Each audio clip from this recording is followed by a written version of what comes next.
Урок 17. Построение лестничных площадок. В предыдущем уроке мы построили лестницу для входа в кафе. Теперь приступим к созданию лестниц между этажами здания. Прежде всего мы выполним лестничные площадки на первом и втором этажах, уменьшив размеры перекрытия оператора, с помощью которого мы создали проем в межэтажном перекрытии.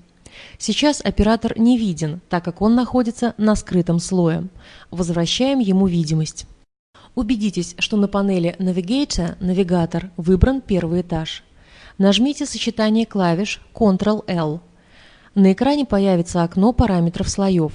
Щелкните кнопкой мыши на изображении закрытого глаза напротив слоя Hidden – «Скрытый». Изображение изменилось. Теперь все объекты, расположенные на скрытом слое, будут видимыми. Закройте окно параметров слоев, щелкнув на кнопке «Ок». Увеличьте вид лестничного проема. Подведите указатель мыши к лестничному проему так, чтобы объект-оператор выделился. Щелкните кнопкой мыши. Перекрытие выделится. Щелкните кнопкой мыши на правом крае выделенного перекрытия. Появится панель редактирования.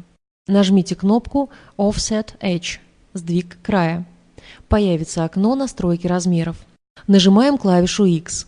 Окно настройки расширяется, и в нем появляется активизированное поле X-Coordinate – координата X.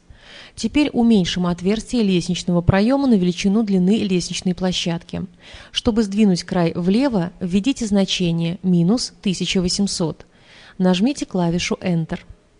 Длина лестничного проема уменьшилась на 1800. Теперь снова скроем это перекрытие. Нажмите сочетание клавиш Ctrl-L. На экране появляется окно параметров слоев. Щелкните на изображение глаза напротив слоя Hidden – «Скрытый». Изображение изменилось.